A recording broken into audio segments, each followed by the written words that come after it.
Suite de la troisième journée de la Coupe d'Afrique des Nations 2023. Le Sénégal, le Cameroun et la Guinée valident leur ticket pour le compte de la poule C.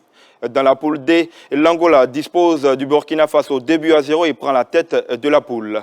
Les Morabitoun créent l'exploit en sortant les Fennecs algériens sur le score de 1-0 et font coup double. Première victoire de leur histoire en Coupe d'Afrique des Nations. Première qualification pour le second tour. Vous faites bien de nous rejoindre sur RTI2 car le football se conjugue au temps de la CAN sur RTI2. Bienvenue dans Soir de CAN, votre magazine de débrief des jours de match, toujours sur RTI2. Magloire Diop, bonsoir. Bonsoir Roméo Koulibaly. Un fait qui vous a marqué parmi ces trois matchs? Le but de Christopher Wu. Le but de Christopher Wu. Ça c'est un but de Lyon. Un but de Lyon. Gianni Tarek, bonsoir. Bonsoir à vous. Vous, pareil, qu'est-ce qui vous a marqué de tous ces 4 matchs qui ont été disputés aujourd'hui? L'élimination de l'Algérie. L'élimination de l'Algérie. Jean-Christophe Gradka, bonsoir. Bonsoir Roméo. La même rhétorique pour vous, le fait qui vous a marqué? C'est la dramaturgie et le final du match Cameroun-Gambie. Cameroun-Gambie. Et donc, avant d'entrer dans le vif de vos différents faits, on va s'appesantir sur le champion en titre, le Sénégal, qui est la seule nation à avoir fait un 3 sur 3. 3 matchs de poule, 3 victoires. Magloire Diop, une équipe du Sénégal concentrée. Oui, concentrée. Bon, je vous l'avais dit la dernière fois ici, les matchs Guinée-Sénégal n'ont jamais été de beaux matchs en raison de la rivalité. Ces deux pays voisins, donc il y a la rivalité et puis la rivalité sportive. Et puis en même temps aussi, bon, c'est un derby sous-régional. Et donc ça n'a jamais été de beaux matchs. Généralement, ça se termine par des nuls ou bien des victoires très étriquées. Et on l'a vu en première période, c'était un match complètement pourri. Et donc, c'est en seconde période que les deux équipes ont décidé de jouer un peu. Et là, le Sénégal, il a suffi que le Sénégal élève légèrement son niveau pour marquer ces 2 buts-là. Et puis, enregistrer sa 3e victoire consécutive. Bon, pour la Guinée, Kaba Diawara a fait tourner beaucoup, hein, donc ce qui veut dire que il s'était même préparé à l'éventualité d'une défaite. Jean-Christophe Gradka, une équipe du Sénégal équilibrée, à votre avis? Oui, une équipe du Sénégal équilibrée, une équipe qui maîtrise son sujet, son système de jeu. En 3-4-3, quand elle a le ballon, lui permet d'être performante dans les couloirs. Et puis aussi défensivement, en 4-1, 4-1, ils sont efficaces. Donc ils ont encaissé un but en 3 matchs seulement. Ils en ont marqué 7. Ils ont un goal leverage de plus 6. Donc ils sont très bien partis. Voilà, c'est un des favoris et ils veulent garder cette coupe et ils ont les moyens de la garder. Le Sénégal qui marque 2 buts, mais dans 2 registres différents. On a un coup de pied arrêté et ensuite un modèle de contre-pressing qui aboutit donc à ce caviar de Sadio Mané pour Ndiaye. Oui, bien sûr. Le Sénégal, avec la continuité de Aliou Cissé, ça fait 8 ans qu'il est avec l'équipe nationale du Sénégal. Donc il y a des certitudes tactiques. Son jeu est varié. Un mix entre les joueurs expérimentés et des jeunes comme Lamine Camara. Franchement, le Sénégal égale elle-même toujours. Comme il a dit Magloire, quand elle veut élever le niveau, elle élève le niveau à tout moment. C'est un vrai favori pour gagner cette CAN. Un vrai favori que sont les Lions du pays de la Teranga qui ont sans forcer sans doute remporté le gain de cette rencontre. Et Mouyabi Diabaté, au sortir de cette confrontation entre Lions du Sénégal et Sili National de Guinée, a tendu son micro dans la zone mixte.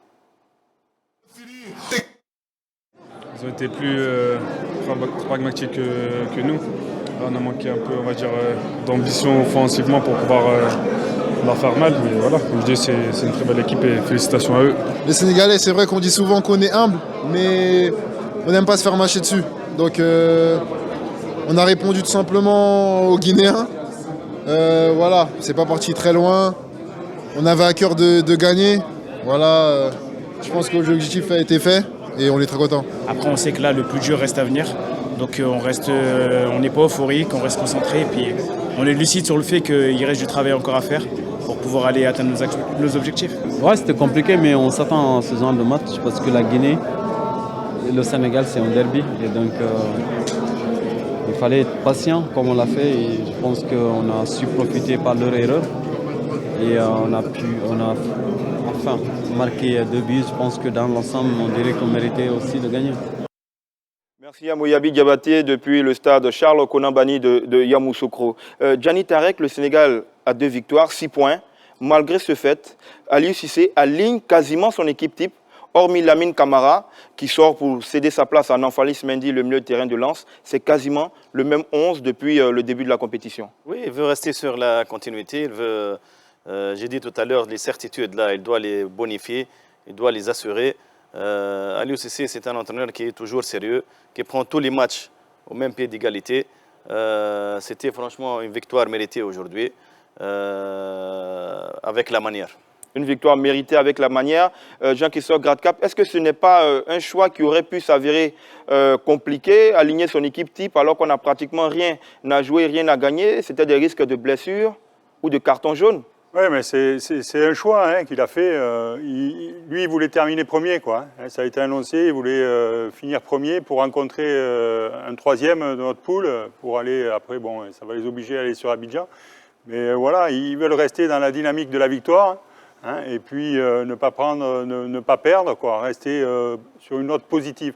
Contrairement à ce qu'a fait le coach guinéen, Kaba Diawara, qui lui avait changé pas moins de 8 joueurs. Donc je pense qu'il avait fait un choix de donner du temps de jeu à certains, de mettre au repos certains, pour que tout le monde se sente concerné. Voilà, c'était un choix différent. Est-ce que ça a eu une incidence sur le résultat? Peut-être. Voilà, mais il y avait deux optiques différentes qui ont été choisies par les 2 coachs. Le Sénégal dans la constance, on a eu Abdou Diallo suspendu pour ce match, remplacé par Seck qui arrive à ouvrir le score, mais une équipe disciplinée, quels que soient les hommes qui sont sur la pelouse, cette équipe du Sénégal. Oui, on a eu déjà parlé de la profondeur du banc sénégalais, et puis en même temps, le Sénégal, on le sait, c'est toute une philosophie qui est conçue, philosophie des jeux conçue depuis la direction technique nationale, et c'est tous des techniciens nationaux qui travaillent tous ensemble. Et donc, il y a une philosophie de jeu. Moi, je me souviens bien quand cette équipe du Sénégal qui était au Chan, mais c'est un parfait clone de l'équipe que nous sommes en train de voir là actuellement. Ce n'est pas pour rien que des garçons comme Pape Matassa ou bien Lamine Camara arrivent à se fondre dans ce collectif-là. Donc, c'est une philosophie de jeu qu'on retrouve dans toutes les catégories des sélections sénégalaises. Donc, ils maîtrisent parfaitement le schéma et tous les sélectionneurs sénégalais travaillent ensemble sur ce projet. C'est un projet de jeu. Donc, ils travaillent ensemble sur ce projet de jeu. Maintenant, il leur faut des hommes pour l'animer. Il se trouve qu'ils arrivent à avoir les hommes grâce à la politique de formation que le pays a mise en place. Donc, aujourd'hui, on a des joueurs qui, comme vous l'avez dit, il a mis son équipe type. C'est dire qu'ils savent où ils vont. Ils savent où ils vont, ils sont là, ils ne sont pas là pour s'amuser, ils sont là pour écraser tous les passages. Et puis ils savent qu'ils ont une profondeur de banc. La preuve, Iliman Ndiaye qui rentre après. Au premier match, il fait une passe décisive. Dans ce match, il marque. Il a aussi le coffre pour être titulaire dans cette équipe. Effectivement. Donc, moi, je pense que l'équipe sénégalaise, le coach l'a dit, c'est clair que assume son rôle de favori mieux que le Maroc, il me semble. Donc, assume son rôle de favori et c'est une équipe à suivre de très près. La transition générationnelle qui a donc été une réussite du côté de cette équipe sénégalaise. En face, un Syli national de Guinée qui a fait tourner Serhou Guirassy qui était absent les 2 premières rencontres pour cause des blessures et aligné. Naby Keïta qui avait disputé des bouts de match débute comme titulaire. C'était un choix assumé de Kaba Diawara, un choix finalement qui n'a pas été payant, Magoula Diop. Le choix n'a pas été payant, mais je ne pense pas que l'objectif de Kaba, c'était de battre le Sénégal. Je ne crois pas. C'est comme le coach l'a dit, c'était de mettre tout le monde dans le bain pour que tout le monde se sente concerné et puis tester un peu comment on appelle la réactivité physique de certains joueurs qui étaient juste comme Serhou Guirassy et Naby Keïta. Donc, moi, je pense que son objectif sur ce match, il est atteint. Maintenant, l'objectif de Kaba Diawara, c'est de briser ce plafond de verre là, de 8e de finale pour la Guinée. Et donc, c'est ça qui l'intéresse. Et vous verrez en 8e, quand les autres vont venir, il laisse Moriba, Morgan Guilavogui, François Kamano qui va revenir. Il va revenir. Voilà, et puis tous les autres, vous verrez que maintenant, je ne sais pas si Naby mais il me semble qu'il sera titularisé. On aura une équipe guinéenne beaucoup plus puissante en 8e. Une équipe guinéenne beaucoup plus puissante en 8e, mais sur ce match, ils n'ont véritablement pas été à la hauteur de cette équipe sénégalaise, Jean-Christophe Gradcap. Non, ils n'ont pas rivalisé, hein, mais c'est en face, c'est le champion en titre, hein, c'est le tenant de la CAN. Mais je pense que j'ai eu la chance d'assister au match qu'a joué le Cameroun, la Guinée contre la Gambie, hein, à Yamoussoukro, et j'ai même pu échanger à la fin avec Kaba Diawara. Et lui, il jouait ce match sans véritablement vraiment mettre de la pression sur ses joueurs pour gagner le Sénégal. Parce qu'il m'a confié que lui, s'il terminait 3e, je pense qu'ils vont rester à Yamoussoukro. Et rester à Yamoussoukro, il préférait, ça lui convenait, il préférait rester à Yamoussoukro que venir sur Abidjan, quoi. Voilà. Mais objectif atteint, alors. Comment? Objectif atteint? Objectif atteint, ouais. Objectif atteint, mais on a senti une autre équipe de Guinée lorsque Morgan Guilavogui est entré, lorsque Mohamed Bayo, l'attaquant du Havre, est entré. On a eu la Guinée qu'on a vue face au Cameroun et face à la Gambie. Oui, quand ils sont rentrés, il y a un certain automatisme qui est revenu, qui a carburé. Mais avec tout ça, le Sénégal a dominé surtout les compartiments. Donc, ils n'ont pas les moyens, ils n'ont pas les outils pour pouvoir rivaliser avec une équipe sénégalaise très robuste et très compacte. Une équipe sénégalaise robuste et compacte qui pourtant n'a pas eu le ballon. 49% de possession pour les hommes de la Teranga, 12 tirs dont 4 cadrés. De l'autre côté, 51% de possession des balles, 4 tirs et un seul cadré, celui de Morgan Guilavogui. Et nos reporters, n'est-ce pas, ont promené leurs caméras dans les rues d'Abidjan pour recueillir les instants cannes des supporters sénégalais et guinéens. Retrouvons Samassi Aboudraman et Bonfils Bédi. Nous, non, on regarde sur la RTI. RTI, on est fiers de vous. Et puis avec vous, Sénégal a gagné. Et puis nous, on savait. On est avec vous tous les jours. Ouais. Demi-finale, on est là. Finale, on est là.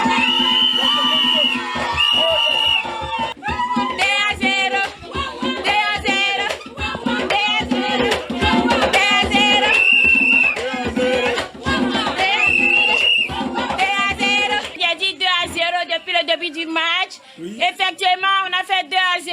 Sénégal pour la victoire. Je remercie RTI pour le déplacement. Vraiment, merci à tous.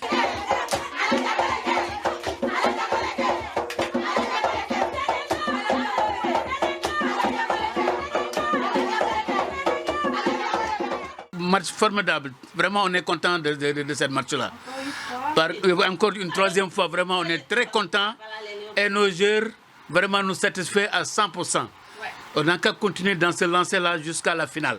C'est ça qu'on souhaite, c'est ça qu'on prie toujours, que Dieu leur donne la force, la foi et avoir beaucoup de dynamique pour qu'on puisse prendre la coupe, deuxième étoile, parce qu'on en a besoin. Je me sens très fière de mes joueurs, très fière de mon équipe. Je suis très contente aussi de voir mon équipe évoluer jusqu'ici. On est les champions d'Afrique, donc on veut retourner avec la coupe. Donc on est conscient qu'on va retourner avec cette coupe. Parce que les Ivoiriens avaient pris la coupe chez nous. Donc comme c'est nos frères, ils vont nous laisser coupe là, nous aussi on va partir avec nous. C'est ça qui est bien, parce que nous et puis la Côte d'Ivoire, c'est des frères. Voilà la réciprocité. Hein. Les éléphants avaient conquis leur première étoile au Sénégal en 1992. Mais les Sénégalais réclament l'appareil. Est-ce que ce sera le cas? That is the question. La seconde opposition qui retenait un peu les attentions des Ivoiriens et des supporters des éléphants, c'était l'opposition Cameroun, Gambie. Et là, on est passé par toutes les émotions. Et les Lions indomptables sont toujours en vie, Magloire Diop. Les Lions indomptables sont en vie avec... ils ont donné ce qu'ils ont de mieux. C'est-à-dire tout ce qui caractérise cette équipe-là, c'est son refus de perdre. Ce sont ses ressources mentales, c'est sa force mentale. C'est ça le Cameroun. Le jour où le Cameroun perd cette qualité, c'est fini. Ce pays n'existera plus sur le football continental. Donc aujourd'hui, le Cameroun a retrouvé vraiment ces valeurs-là, et ce sont ces valeurs qui lui ont permis de surmonter cet obstacle gambien. Il n'y a rien de plus que ça. Cette volonté, cette rage de vaincre, cette force psychologique qu'on ne retrouve malheureusement pas au sein de certaines autres sélections. Et suivez mon regard. On suit votre regard, on le suit très bien, Magloire Diaw. Le Cameroun, voilà, une équipe qui ouvre la marque, qui est renversée et qui retourne la situation en sa faveur dans les 10 dernières minutes. C'est ça, dans les 10 dernières minutes, ils arrivent à retourner la situation en leur faveur et de belles manières, sans dominer. Au contraire, ils ont été dominés dans le jeu. Aujourd'hui, la Gambie a proposé vraiment du jeu. Elle a été très, très, très séduisante. Et si ce n'était pas un match que le Cameroun devait obligatoirement gagner pour se qualifier, je pense que la Gambie aurait peut-être gagné ce match. Mais le Cameroun l'emporte parce que le Cameroun, quand même, c'est 10 demi-finales de CAN. Et c'est 7 finales, c'est 5 titres. Et ça, dans ce moment-là, ça compte. Et vous vous souvenez, le conseil de guerre qu'ils ont tenu à la veille de cette rencontre, quand vous avez des gens comme Samuel Eto'o qui vous parlent, meilleur buteur historique de la CAN, quand vous avez le vieux lion Roger Mila qui vous parle dans les vestiaires, eh bien, ça réveille. Maintenant, ils ont la chance d'avoir ces personnes-là pour foutre un coup de pied dans la fourmilière et dire la vérité. Ils parlent à l'entraîneur, ils disent ce qu'ils pensent à l'entraîneur, ces anciens joueurs-là. Ils disent à Rigobert ce qu'ils pensent. Voilà, ils disent au président ce qu'ils pensent. Mais chez nous, il n'y a pas ça. Au Cameroun, il y a ça. Et ça ne peut que donner ces résultats. Voilà. Merci. Donc, c'est un très bon résultat. Je pense que ce soir, avec cette victoire du Cameroun, c'est vrai, on aurait pu en profiter, mais au final, le football gagne et on devait s'en réjouir. Le football a gagné aujourd'hui et pour paraphraser Rigobert Song avec la théorie du danger, lorsque vous savez que vous êtes en danger, vous n'êtes plus en danger. Jean-Christophe Gradcap, on a vu une équipe du Cameroun avec un tout autre visage, mais aussi avec la titularisation de Charles Toko Ekambi. Oui, il y a eu des changements. Il y a eu aussi la titularisation de Ondea, le gardien de but. Oui, on doit dans les perches en lieu et place de Onana. Donc il y a eu des changements. Il y a eu un changement aussi de système. Ils ont joué en 3-4-3 aussi, avec 3 défenseurs centraux. Donc, et puis surtout, ils ont fait 2 entames de mi-temps hors du commun où ils ont montré qu'ils voulaient cette victoire, quoi. Donc ils ont été récompensés après la première entame de la deuxième mi-temps sur le but de Toko Ekambi. C'était logique, quoi, hein. C'était logique et mérité. Après, la Gambie a réagi à partir de ce moment-là et s'est mise à jouer avec du jeu vers l'avant, vraiment beaucoup d'intensité et ils ont été récompensés par 2 jolis buts. Voilà. Et puis à 2-1, où beaucoup d'équipes s'effondraient, c'est là que le Cameroun montre une nouvelle fois sa force mentale et où elle ne résigne jamais. Hein, ça m'a fait penser encore une fois, j'avais vu le match en Algérie pour la qualification de la Coupe du Monde, où ils arrachent la qualification à la dernière minute. Ils ne renoncent jamais, quoi. Voilà. Donc c'est une équipe là qui l'emporte dans les dernières minutes et qui ce soir, je pense, doit être heureuse, mais surtout à accumuler beaucoup de confiance et de force et sera un adversaire redoutable là pour le Nigeria.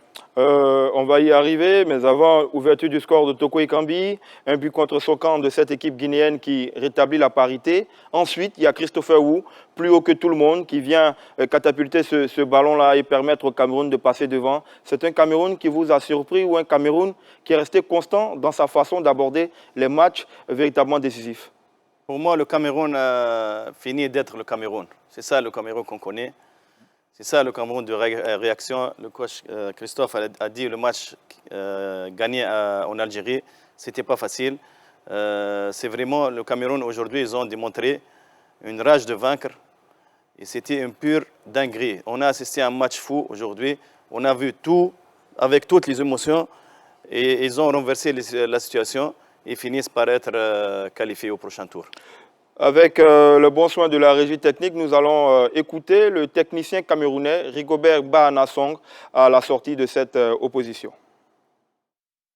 On l'a joué jusqu'à la fin et à partir du moment où j'ai dit on avait la position, on était juste, je pense qu'il y avait aussi au niveau de mes joueurs, le climat ne les arrangeait pas, il faisait extrêmement chaud.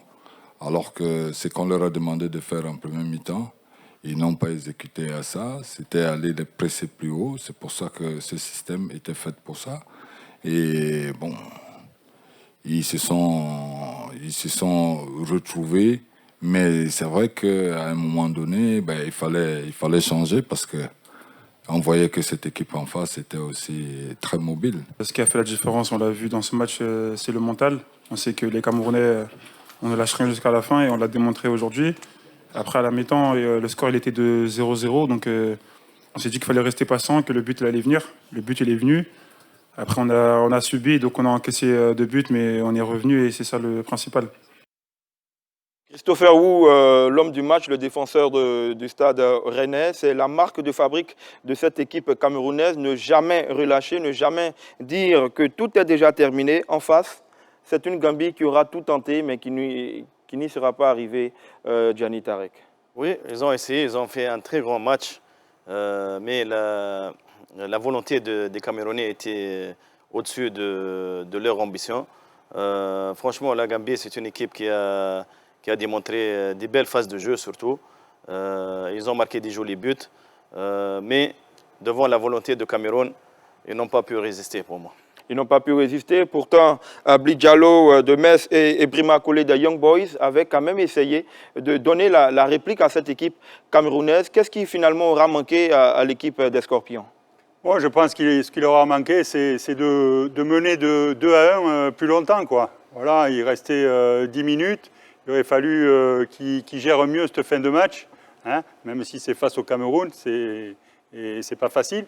Mais ils encaissent le but égalisation 2 minutes après, c'est beaucoup trop tôt. Le Cameroun n'a pas eu le temps de cogiter, de douter. Il s'est remis de suite dans la partie. Donc bon, il faut apprendre, quoi. Il faut apprendre de ces matchs-là. Mais je pense qu'ils ont encaissé pour moi le deuxième but d'égalisation trop tôt. Magloire Diop, comme Gradcap, vous pensez que cette équipe de Gambie n'a pas eu les nerfs? Parce qu'arrivé un moment, ils ont pensé eux-mêmes à être qualifiés. Ils ne se sont pas crus trop beaux devant une équipe camerounaise qui en voulait. Non, je ne crois pas. Je pense que cette équipe gambienne, elle est très mal rentrée dans son tournoi. Elle ne s'est pas retrouvée. Les 2 premiers matchs, elle est complètement passée à côté de son sujet. Elle a été dominée par le Sénégal, elle a été dominée par la Guinée. Et là, face au Cameroun, où elle n'avait plus rien à perdre, elle s'est lâchée. Et puis bon, elle a joué son jeu qu'on connaît. Mais malheureusement, elle ne sait pas encore comment jouer contre le Cameroun. Ça fait 2 fois. Déjà, je crois, en quart de finale, oui, lors de la dernière CAN, elle s'était inclinée de la même façon. De la même façon, peut-être là, on aurait dit, il y avait le public camerounais et tout, mais là, ce n'est plus le cas. Au contraire, cette équipe gambienne avait le soutien du public de Bouaké, mais elle ne sait pas encore comment jouer contre le Cameroun. Elle n'a pas encore suffisamment la puissance physique et le mental pour résister au Cameroun. Donc, il va falloir encore travailler pour cette équipe. Et puis, jouer plusieurs CAN comme ça, peut-être à force d'avoir des références et de se bâtir un passé dans cette compétition, elle pourra y arriver. Mais pour le moment, elle est encore tendre pour le Cameroun. Elle est encore tendre pour le Cameroun et il y a une décision qui a sanctionné cette non-qualification de la Gambie. Magloire Diop, je pense, saluera cette décision. C'est le sélectionneur de la Gambie qui a décidé de rendre le tablier et de démissionner. Nous allons donc écouter ses propos. On a joué mieux que Cameroun aujourd'hui, mais Cameroun est plus effectif dans les tirs au but, aussi 2 tirs au latte. Ils sont plus effectifs que nous. Et peut-être aussi l'expérience de jouer à un très haut niveau et de jouer des grands matchs comme ça. Match perdu, ce n'est pas le résultat correct. Mais je pense que les spectateurs à la télé, au stade, s'amusent. Et pour moi, mes joueurs sont mes héros. Et je veux annoncer que c'est mon dernier match comme sélectionneur en Gambie. J'ai toujours un contrat jusqu'à août 2026, mais c'est temps pour moi pour partir. Tom Sedfit qui dit que c'est le bon moment pour partir, lui qui avait un contrat qui courait jusqu'en 2026. Jean-Christophe Gradcap, vous avez un petit pincement, vous qui avez apprécié son travail au sein de cette équipe gambienne. Oui, moi je pense qu'il a fait du très bon travail. Il est arrivé il y a 5 ans. Ils n'avaient pas gagné un match depuis 5 ans. Il les a qualifiés pour 2 CAN consécutivement. C'est quelqu'un qui travaille bien, hein, qui connaît bien le football africain. Donc là, je pense qu'il est sur peut-être arrivé au bout d'une histoire, hein, et je pense qu'il ne sent pas les ressorts, comment changer son équipe, sublimer, l'améliorer, quoi, tout simplement. Et là, c'est vrai qu'il est sur une mauvaise série. Il a fait 3 défaites à la CAN, il a fait 2 défaites pour les matchs qualificatifs pour la Coupe du Monde. Donc il annonce son départ. Voilà, peut-être qu'il a eu dans la poche une destination, mais enfin, à un moment donné, il faut savoir partir, et il part la tête haute, et il peut être fier du travail accompli en Gambie. Gianni Tarek, c'est une décision que vous comprenez? Pour moi, je ne comprends pas pourquoi. Bon, il a 0 point aujourd'hui, il est éliminé de la compétition, mais il a qualifié la Gambie pour la 2e fois. Tous les connaisseurs ils savent que la Gambie elle a un tampon de jeu, elle a un circuit préférentiel, surtout il a amélioré l'équipe surtout sur les transitions offensives. Ils sont très rapides et leur réaction est très vite, ils se projettent vers l'avant. Je crois qu'il a un projet avec la fédération gambienne. Je ne sais pas est-ce qu'ils vont accepter sa démission ou non. Une question à poser. Voilà, parce qu'il a rendu le tablier en pleine conférence de presse. Rien ne dit qu'il c'est en accord avec le président de la fédération gambienne. Magloire Diop, c'est une décision qui vous parle? Non, oui, moi je m'y attendais. Je m'y attendais et je pense que la décision, elle est sage. J'aurais été à sa place que j'aurais pris la même décision. Et je pense que Djamel Belmadi serait bien avisé aussi de prendre la même décision. Puisque en termes d'ancienneté, hein, les entraîneurs de cette CAN-là, il n'y a que Aliou Cissé et Bassirou Kandé de la Guinée-Bissau qui sont restés plus longtemps à leur poste que ces 2 entraîneurs qui sont arrivés la même année, en 2018. Tom Saint-Fiet, il est arrivé le 18 juillet 2018. Ça fait dire que ça fait presque 6 ans qu'il est en Gambie. Il a pris cette équipe de Scorpions, il l'a enlevé de nulle part et il l'a placé sur la carte du football africain. Et là, je pense qu'il a atteint un pic. Et il ne peut que descendre maintenant. Il a compris ça. Ça fait la 5e défaite consécutive. Ils ont mal démarré les éliminatoires de la Coupe du Monde. Ils sont dans la même poule que les éléphants. Oui. Ils ont perdu au Burundi. Ils ont perdu face aux éléphants. Et puis là, maintenant, ils viennent d'aligner 3 défaites à la CAN. Je pense que le coach, il a vite compris quelque chose. Il a donné, peut-être pas tout, mais il a donné vraiment le maximum. Et là, certainement, son discours a du mal à passer maintenant dans le vestiaire. Et il ne faut pas provoquer plus la colère des supporters gambiens que cela. Donc, il laisse là un bel héritage à son successeur, pourvu que son successeur ne gaspille pas cet héritage-là.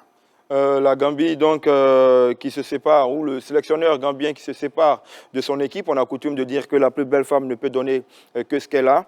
Et donc ici à Abidjan, la ferveur autour de ce match était palpable. Véronique Conan et Lenny Wakouboué, on nous ramène un tout petit peu l'ambiance qui a prévalu lors de cette opposition Cameroun-Gambie.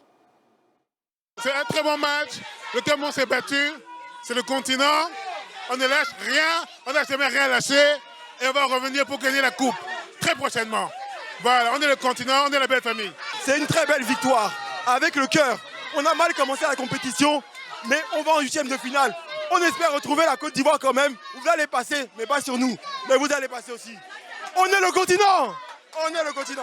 Le niveau était très élevé et il y avait des palpitations de tous les côtés. Vraiment, c'est un match à haut risque. On était vraiment très contents. Nous sommes contents aujourd'hui, nous sommes très contents. C'est vrai, on va dire la Gambie était une petite équipe, une petite nation de football. Mais vraiment aujourd'hui, c'est pas ça. Ils ont montré vraiment qu'ils sont des hommes. Mais face aux Lions indomptables, face au Cameroun, face au continent, c'est pas facile.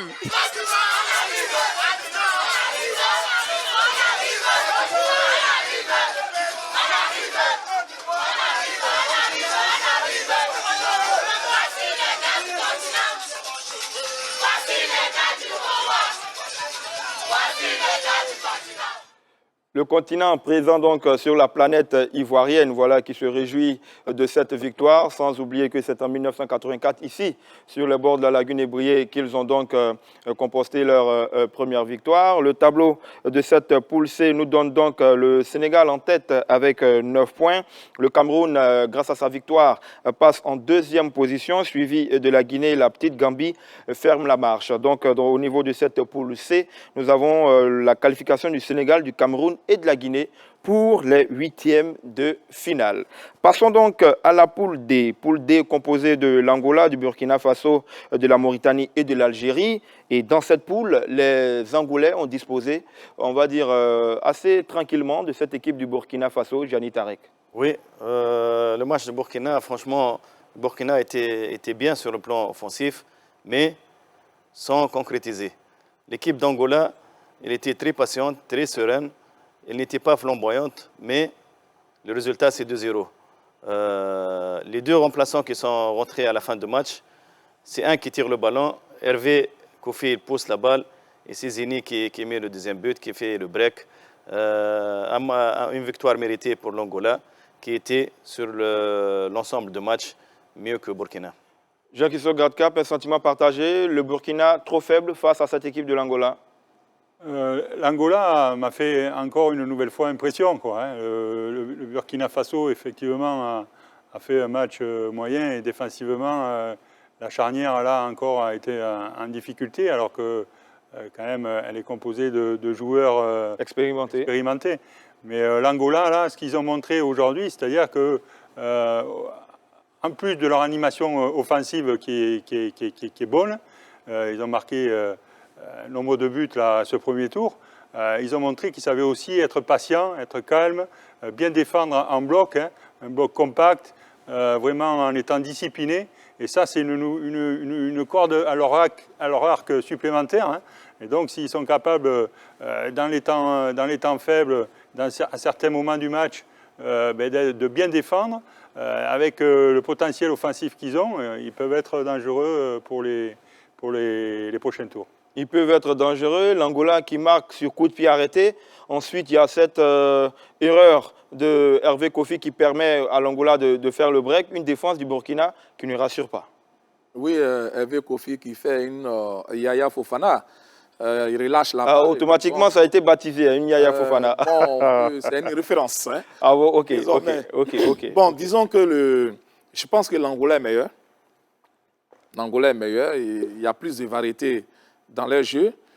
Ils accélèrent quand ils veulent, ils temporisent quand ils veulent. Ils font ce qu'ils veulent, quoi. Ils ont parfaitement maîtrisé cette première partie de compétition. Et ils conservent la tête du groupe. Ils dominent le Burkina Faso. Et je pense que c'est une belle récompense pour cette fédération qui travaille bien, pour ce pays qui travaille bien et qui est dans le top 12 hein, du ranking CAF. Oui. Donc il y a 4 pays, 4 clubs du moins dans les compétitions africaines. Et il y a des joueurs qui jouent ces compétitions-là, qui sont là, hein, Gilberto et bien d'autres qui sont là, qui sont dans cette équipe titulaire. Ce pays travaille très bien. Et donc, l'Angola, je pense que c'est leur troisième qualification, enfin, troisième sortie de poule. C'est une équipe à surveiller. Et pour terminer, je dirais ce que je vous ai toujours dit ici. Il faut bien surveiller les techniciens portugais dans cette CAN. Tout à fait. Parce qu'ils sont 3 et tous les 3 sont passés. José Peseiro est passé avec le Nigeria. Rui Vitória est passé avec l'Égypte, même si c'est entre les mailles du filet. Et puis bon, voici là le bon travail qui est fait par Pedro Gonçalves, qui est en poste depuis 2019. Donc il y a une certaine stabilité. S'il y a cette stabilité, c'est parce que le monsieur il travaille bien aussi. Voilà, il n'y a pas de hasard au football. Il n'y a pas de hasard au football. Gianni Tarek, est-ce que le Burkina, se sachant déjà qualifié à 99%, a levé le pied ou n'a pas véritablement entamé cette rencontre comme les 2 précédentes? Oui, on sent ça surtout sur... Ils n'ont pas trop insisté. Même si c'était brouillon devant, ils n'ont pas varié leur jeu. Le jeu, la première mi-temps était seulement sur le côté droit. La deuxième mi-temps, le jeu était concentré sur le côté gauche. Mais malgré ça, ils ont pêché sur la dernière passe. sur la finition. Le Burkina aujourd'hui a passé à côté. Ils doivent revoir leur animation offensive parce que la défense aujourd'hui était perméable. Donc ils doivent faire attention parce que le prochain tour, ça sera des gros calibres. Le prochain tour, ce sera de gros calibres. Est-ce qu'on peut espérer en cette équipe du Burkina Faso, Jean-Christophe Gradcap? Et déjà, ils ont franchi une étape. C'est-à-dire le premier tour. Voilà, ils se retrouvent en 8e du final. Moi, je pense que c'est vrai qu'ils sont sur 2 demi-finales consécutives. Mais on en parlait, faire mieux, c'est être en finale. Alors, honnêtement, je pense qu'il y a des équipes qui sont mieux armées que le Burkina pour aller en finale. Moi, je les vois aller en quart de finale. Je pense que c'est pas, ils seraient dans les 8. Je pense qu'ils auraient réussi leur CAN, à mon avis. Hein. Peut-être que ce ne sont pas les objectifs qui ont été donnés par la fédération du Burkina au staff. Mais son niveau, pour moi, c'est être dans les 8. Le niveau du Burkina, c'est être dans les 8. Mais le coup de tonnerre véritable dans cette poule D, c'est la sortie de l'équipe algérienne. Les Fennecs d'Algérie, battus par la Mauritanie, 1-0. La Mauritanie qui fait coup double. Première victoire à la CAN. Première qualification au tour suivant dans une compétition nationale de football, la CAN.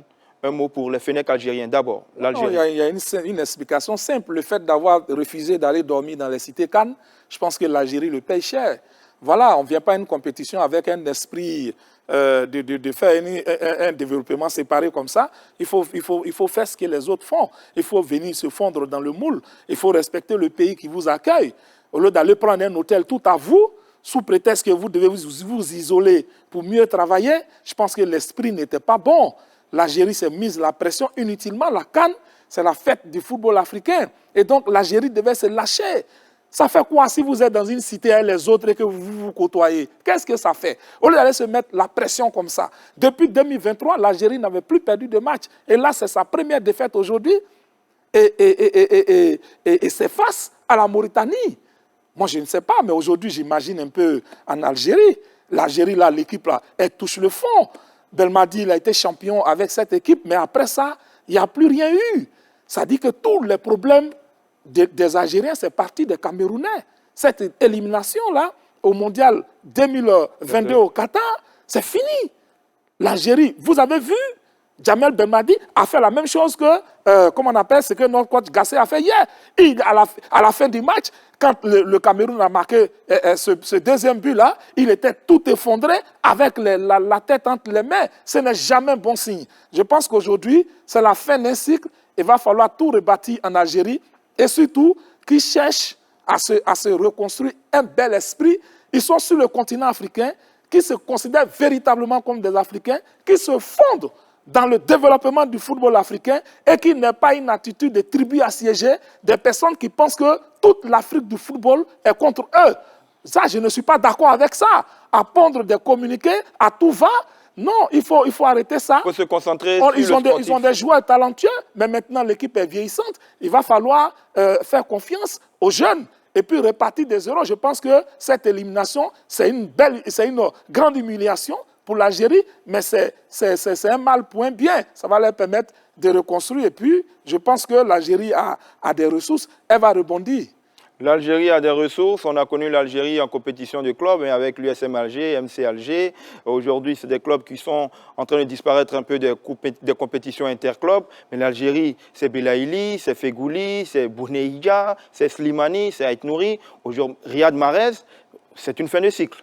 Fin de cycle, ils doivent chercher, comme a dit Magloire, ils doivent chercher un autre projet avec d'autres types de joueurs, des jeunes joueurs. Ils ont les ressources, ils ont les moyens de revenir plus vite.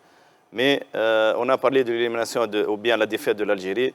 On n'a pas parlé de parce que la Mauritanie, elle mérite. On y reviendra, Okay. Mais au niveau de l'Algérie, comment avez-vous trouvé Belmadi?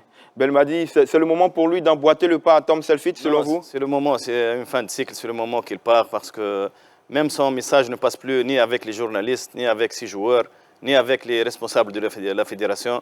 Donc c'est le moment il doit partir maintenant, il doit démissionner comme a fait le coach de la Gambie. Il doit démissionner, Jean-Christophe Gradcap, une Algérie toujours, on va dire, à couteau tiré avec la CAF. L'entraîneur de la Tanzanie, algérien également, qui a eu des propos discourtois, qui a été sanctionné par cette CAF. Est-ce que l'Algérie s'est concentrée sur tout, sauf le football? Bon, d'abord, il faut se concentrer sur le football avant tout. Effectivement, hein, si vous perdez votre énergie et vous partez en palabre, comme on dit ici, sur autre chose, vous oubliez l'essentiel, quoi. Il faut jamais... le football, il vous rattrape, quoi. Hein, voilà. Et là, ils ont été rattrapés par leurs paroles et puis leurs faits divers, entre guillemets, quoi. Voilà, donc moi, on en avait parlé, hein, dès le premier match, j'avais senti cette Algérie vieillissante en fin de cycle, et les deux autres matchs m'ont donné raison, quoi, à ce niveau-là, quoi. Donc l'Algérie sort par la petite porte. Sort par la petite porte. On aura le temps de revenir sur la prestation de certains joueurs, surtout ceux issus de ce championnat exotique, hein, du Qatar ou de l'Arabie Saoudite. On n'a véritablement pas retrouvé le Riyad Mahrez de ses belles heures, mais on va maintenant s'appesantir sur cette équipe de la Mauritanie, dirigée par Amir Abdou, qui nous a fait le coup pareil avec les Comores il n'y a pas très longtemps et qui récidive encore une fois avec la Mauritanie. Il a la panacée des petites équipes? Oui, disons qu'il a un bon discours. C'est un groupe qui maîtrise bien. C'est un groupe qui l'écoute. Le projet est mis en place par la fédération. Le président, il était au terrain, on l'a vu. Il est vice-président de la CAF, donc quand même, c'est une voix qui porte sur le continent. Et tout le monde a adhéré au projet. Et c'est dans cet état d'esprit que la Mauritanie est venue en Côte d'Ivoire avec pour objectif de remporter sa première victoire à la CAN. C'est tout. Ils ne sont pas venus pour changer le monde. Hein. Et il se trouve qu'ils jouent, ils perdent le premier match, ils perdent le deuxième match, et puis le troisième match, par la faute de certaines personnes, ils voient qu'ils ont une chance de se qualifier. Il leur suffit de gagner. Ils se disent, mais alors, on fonce. Surtout que l'Algérie, elle ne fait plus peur. Donc, ils ont joué leur jeu, ils y ont cru. Déjà qu'ils n'avaient pas été ridicules. Hein. Même le deuxième match qu'ils perdent face à l'Angola, ils n'avaient pas été ridicules. On a vu de très beaux gestes. Et ils s'inclinent sur le fil face au Burkina Faso. Oui, sur le fil face au Burkina Faso, avec un pénalty à la toute fin du match. Donc, vous voyez que, quand même, cette équipe-là, elle avait de la ressource. Sa force, c'est le collectif. On a vraiment du mal à sortir des noms. C'est vrai qu'on en connaît, Aboubakari, par exemple, c'est Koïta, je veux dire, je pense que c'est un joueur, un des meilleurs joueurs de cette équipe-là, mais c'est un collectif qui a été mis en place par Amir Abdou, comme il a fait avec les Comores. Et là, aujourd'hui, ils ont eu le résultat qu'ils voulaient. Non seulement ils remportent les premières victoires à la CAN, mais pour la première fois, ils passent la phase de poule. Et maintenant, le rêve continue. Qui peut les arrêter maintenant? Ça avait été le cas avec Madagascar en 2019. Ça avait été le cas avec la Guinée équatoriale, avec la Gambie, lors de la CAN précédente. Donc attention, là, les Mauritaniens, ils sont lancés et ils n'ont plus rien à perdre. Et il va falloir se méfier d'eux, surtout cet entraîneur-là. Je pense qu'il travaille bien. Un entraîneur qui travaille bien, qui est habitué à faire passer un cap à ses différentes formations. Les 10 dernières minutes de ce match, parce qu'on a eu 11 minutes de temps additionnel, on a cru qu'on jouait l'entame de la rencontre, tant cette équipe mauritanienne a poussé, a permis à l'Algérie de reculer dans cette dernier retranchement. Une équipe de Mauritanie qui vous a séduite, Gianni Tarek. Oui, ça m'a séduit. Je vais revenir sur le coach Amir Abdou. C'est sa deuxième qualification en huitième de finale. En plus, il a un record avec la Mauritanie. Il a un record d'invincibilité de 15 matchs. Depuis de mars 2022 jusqu'à janvier 2023. Il a 15 matchs sans défaite avec la Mauritanie. C'est un coach qui son message passe avec les joueurs. Et tout ce qu'on voit, il a dit Magloire tout à l'heure, leur objectif c'était de gagner leur premier match de la CAN. Ils l'ont fait avec une qualification. Franchement, le projet de football mauritanien avec le président Ahmed Yahya, avec des clubs qui se qualifie comme FC Nouadhibou, qui se qualifie toujours dans les phases des poules. C'est un projet ambitieux. Bravo au football mauritanien. Pour moi, ce n'est pas une surprise de gagner l'Algérie parce qu'aujourd'hui, le football, c'est la réalité du terrain. C'est aujourd'hui.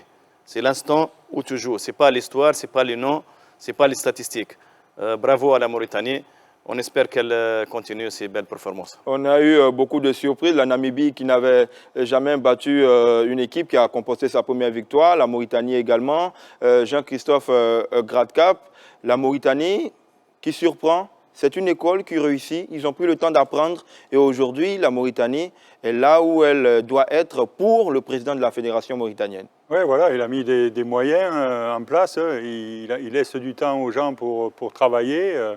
Donc c'est un football qui progresse, quoi. C'est un football qui progresse. Et là, effectivement, c'est leur 3e participation à la CAN. Et c'est la première fois qu'ils sont qualifiés pour les 8e.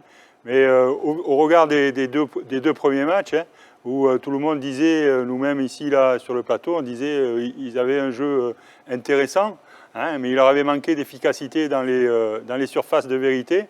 Et aujourd'hui, ils ont été plus efficaces, ils ont marqué, ils n'ont pas encaissé. Voilà, donc ils se qualifient en prenant les 3 points. Je pense que et puis donc pour terminer sur le coach, c'est un meneur d'hommes, quoi. C'est quelqu'un qui sait faire passer son message. Et puis chaque fois, ces équipes, elles ont des valeurs, quoi, de don de soi, d'abnégation, de courage.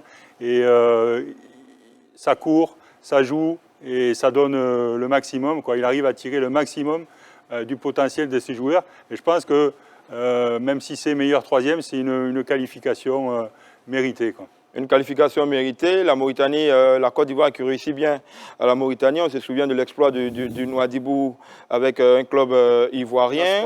Voilà, avec l'Africa Sport. Également là, la Mauritanie qui se qualifie. C'est un cycle qui continue. C'est une école qui réussit et qui doit servir d'exemple. Oui, bon, tout le monde sait comment ils travaillent, hein. Tout le monde sait comment ils travaillent. Ils reviennent de très loin. Bon, c'est bien, mais pour moi, ce n'est pas le modèle pour la Côte d'Ivoire. Voilà, mais c'est encouragé. C'est encouragé. Moi, j'admire surtout ce qui est fait pour les jeunes et pour les dames. C'est vraiment ce que j'admire dans la politique de la Fédération mauritanienne. Elle a une très belle politique de développement global et de promotion du football. C'est ça. Bon, maintenant qu'ils ont assis les bases, ils cherchent maintenant des résultats. Et les résultats, à force d'être à ce niveau-là, ça va finir par venir. Là, on voit avec l'équipe nationale, c'est une belle récompense. Nouadhibou a déjà disputé des phases finales de Coupe interclub au niveau africain. De coupe africaine. Ben, ça va venir aussi. On va les retrouver ce matin en finale. Ça va venir. Donc, le pays travaille bien. Maintenant, bon, c'est bien, c'est rafraîchissant. C'est une des belles histoires de cette CAN, cette Mauritanie-là, qui se retrouve à ce niveau. Et puis, bon, sur les 12 anciens vainqueurs de la CAN, il y a 2 qui sont déjà à terre. Oui, voilà. L'Algérie et le Ghana. 6 Coupes d'Afrique. Out. Out déjà, et c'est aussi ça la CAN, de belles histoires, parce qu'on a envie de vibrer, il ne faut pas que tout soit classique, on a envie que, bien sûr, il y ait quelques perturbations positives pour les petits poussés, et les communautés vivant en Côte d'Ivoire participent à cette 34e édition de la CAN. Pascal Koné était avec la communauté burkinabé qui a vécu à sa façon l'opposition Angola-Burkina Faso. On a déjà qualifié, on cherchait première place. Mais on n'a pas eu première place, mais ce n'est pas grave. De toute façon, 8e de finale, on sait comment on va faire. On sait que Burkina va gagner 8e de finale. On a perdu ce match, c'est vrai. Mais je crois que la prochaine match, on va gagner. Parce que je crois que Burkina Faso, avec Angola, c'est toujours la lutte. C'est toujours la lutte. Donc, moi, je ne peux pas dire que je sais que ça va aller. J'aimerais dire à tous les joueurs burkinabés là, surtout Bertrand Traoré, il ne faut pas, il va venir marquer penalty, il va se jouer au Messi. Non, il n'a qu'à se battre comme un étalon. C'est ce que nous on veut. On espérait faire mieux que ça. Maintenant, comme les joueurs savent qu'ils sont qualifiés, c'est pour ça qu'ils ont joué chez moi. Mais c'est pas grave. C'est que on est là, on a eu. Peut-être 8e de finale, ils vont faire plus mieux que ça. Le match, je pense que le Burkina a bien joué. Mais malheureusement, on n'a pas eu la chance. Et je pense que pour la prochaine fois, ils pourront mieux faire. On est qualifié, mais prochain match là, on va bien jouer. Très déçu. Parce qu'on attendait une équipe combattue, mais vraiment, ça a été le contraire. On est très déçu, mais pas découragé.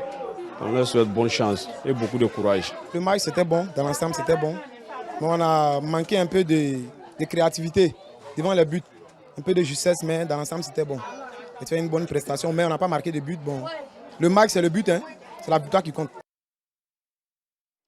Voilà donc, merci à Pascal Koné. Le point dans cette poule, c'est l'Angola en tête, 7 points. Le Burkina Faso, 4 points. La Mauritanie, 3 points. L'Algérie, 2. L'Algérie et le Ghana qui sont officiellement éliminés de la Coupe d'Afrique des Nations. Là, l'une des affiches de ces huitièmes de finale est déjà connue. On a un étincelant, Nigeria-Cameroun. Magloire Diop en 30 secondes. Oui, les pronostiqueurs l'avaient plus ou moins prédit, hein, puisque c'est le deuxième du groupe A qui rencontre le deuxième du groupe C. C'est ce qui était prévu et tout le monde voyait la Côte d'Ivoire et le Sénégal terminer en tête de ce groupe-là et le Nigeria et le Cameroun. Donc là, c'est un huitième de finale attendu, tout à fait logique. Il y aura de l'étincelle dans l'air. La revanche de la finale de 2000. On va assister à un beau huitième de finale. On va assister à un beau huitième de finale. Mercredi 24 janvier 2024, vous aurez Afrique du Sud, Tunisie à 17h sur RTI 1, Namibie, Mali à 17h sur la 3. Et en nocturne à 20h, Tanzanie, RDC sur RTI 1, Zambie, Maroc à 20h également sur la 3. Coach Gianni Tarek, merci. De rien, merci. Jean-Christophe Gradcap, merci. Merci. Magloire Diop, merci. Bonsoir. Le football se conjugue au temps de la CAN sur RTI 2 et le magazine de débrief des jours de match, c'est Soir de CAN. Ne manquez pas. Rendez-vous est pris ce mercredi.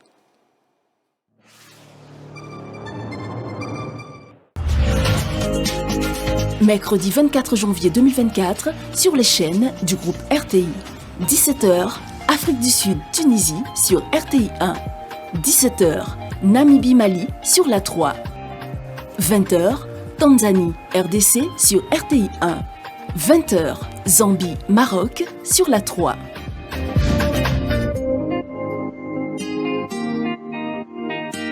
RTI, diffuseur officiel de la CAN Total Énergie 2023. La CAN, c'est chez nous.